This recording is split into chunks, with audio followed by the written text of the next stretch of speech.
Hoje é 27 de janeiro, o ano é 2020 e se completam 75 anos da libertação do campo de Auschwitz, situado ao sul da Polônia, no contexto da Segunda Guerra Mundial. Pois bem, os números são controversos. Estima-se, na época, logo depois que a guerra acabou, 45, 46, que praticamente 2 milhões de vidas foram ceifadas em Auschwitz. Esse número aí estimado era, conforme com o tempo foi demonstrado, é um número muito acima daquilo que de fato aconteceu. Anos depois, já com outros dados, outras estatísticas, estima-se em torno de 1 milhão e 100 mil pessoas que acabaram tendo suas vidas ceifadas pelos horrores do nazismo. Pois bem, até hoje não há assim uma precisão estatística e sim apenas estimativas, em virtude do grande caos real que aconteceu durante todo esse contexto em que Auschwitz, os campos 1, 2 e 3, principalmente o campo 2, o campo de Birkenau, acabou servindo como sendo uma espécie de laboratórios de experiências, né, em todos os sentidos, desde a área médica, área científica, área genética, que por sua vez acabaram levando à tona até mesmo o nome de um ser chamado Josef Mengele, doutor em filosofia, que logo depois de ter concluído filosofia e seu doutorado, acabou enveredando para a área médica e, aproveitando-se da influência da família de industriais na Alemanha, acabou pleiteando o posto de médico-chefe do campo de Auschwitz. O resultado disso? Terror. Terror em todos os sentidos, praticamente em todos os sentidos. Há relatos até de assistentes do próprio Mengele em relação a experiências com anões, com bebês, com gêmeos principalmente, que acabaram matando milhares de pessoas. Milhares de pessoas. Se fosse na casa das centenas já seria algo assim terrível, mas passa da casa dos milhares somente na área de experiências médicas. Experiências com ossos, experiências aí no caso com injeções de tinta em olhos de crianças, não são novidades. E tudo comprovado pelos próprios relatos daqueles que não apenas participaram, mas tudo documentado também, né? E este ser, Mengele, que acaba servindo como a grande referência quando se fala em Auschwitz, acabou vindo parar aqui ao Brasil, né? Morrendo na década de 70, no final dos anos 70, em Bertioga. Nem se dava ao trabalho de esconder sua identidade, mesmo sendo uma das pessoas mais caçadas logo ao final da Segunda Guerra pelo Instituto Wiesenthal, ou Wiesenthal, como queira chamar, né? Mas voltando a Auschwitz, o campo inicialmente ele servia dentro de uma cidade, Osienwan, tá? Ou Osienwich, como queira chamar também, é o nome polonês. O nome alemão para a cidade é Auschwitz, a cidade das bétulas, né? A plantação típica de flores da região. E o que acontece é que essa cidade, que fica próxima de Cracóvia, ela acabou servindo no início do século XX como sendo um ponto de passagem de linhas de trem. E isso acaba fazendo com que, ao longo da expansão nazista, já durante a Segunda Guerra, em 1939, acaba conquistando a Polônia e colocando a Polônia como parte do Terceiro Reich.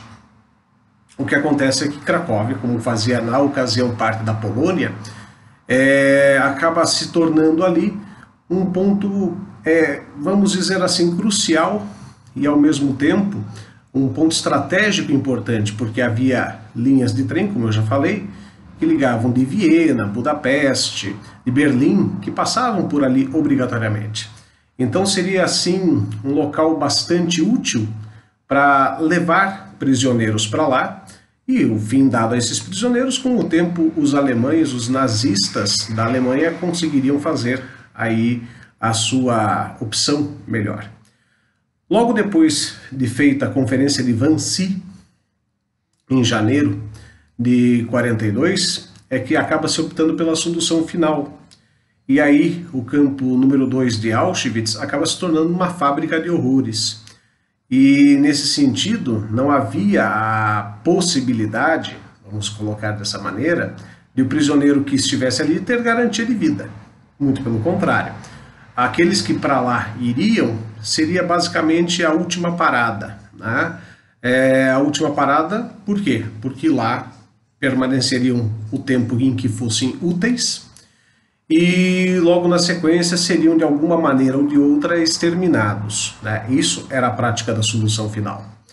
Quando o Exército Vermelho da União Soviética consegue entrar em Auschwitz em 27 de janeiro, encontra uma situação catastrófica, pouco mais de 7 mil prisioneiros apenas, né, dos quase 2 milhões que estavam alojados ali. Repare bem, 2 milhões, vamos dizer assim, no dia a dia, pouco mais de 7 mil foram encontrados pelos soviéticos em estado, assim, caótico, fisicamente falando, muito magros, passando fome. Janeiro, devo lembrar a você que está assistindo, na Europa é inverno, né, e estavam vestindo roupas de, roupas de prisioneiro. Uma camisa, aquela listrada que você já deve ter visto em filmes, e a calça igualmente listrada. Agasalho? Praticamente nenhum.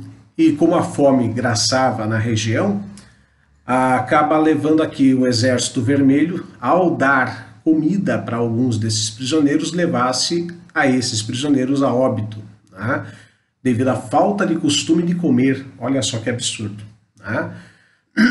Pouco depois disso, esses prisioneiros tiveram, logicamente, não o amparo devido, isso é importante realçar, apenas o Exército Vermelho estava lá de passagem, e esses prisioneiros ficaram à própria sorte. Aqueles que sobreviveram, puxa, são realmente bravos e resistentes sobreviventes àquilo que a gente chama de Holocausto. Mas uma boa parcela, posso me arriscar a dizer, a maioria, acaba morrendo durante as chamadas marchas da morte. O que eram essas marchas da morte? Era justamente a marcha desse pessoal sobrevivente em direção à cidade mais próxima ou à sua cidade de origem. Repare, como Auschwitz era um ponto, né, na região de Cracóvia, que passava várias linhas de trem, prisioneiros que estavam lá eram da Grécia, eram da Hungria, eram da própria Polônia, eram da Alemanha, eram da França, e caminhar, marchar por tantos milhares de quilômetros, para quem não tinha condição física nenhuma, até de subsistência, logicamente levava a óbito. Então vários relatos assim são feitos, alguns, como eu citei em vídeo anterior, devem ser levados em consideração, outros são muito equivalentes a outras regiões muito distantes dali, mas vale o registro de vários daqueles que passaram por lá. Um dos exemplos é o autor Primo Levi, que é sobrevivente da região, e outros tantos que não acabaram tendo a mesma sorte e acabaram perecendo ao longo do caminho. Esse vídeo vai em homenagem àqueles que, por resistência, acabaram morrendo nas mãos dos nazistas, e mais que isso, né, em homenagem a todos aqueles que acreditam que o Holocausto de fato existiu, porque há revisionistas que acreditam que não, e mais que isso, para que essa situação terrível jamais volte a acontecer.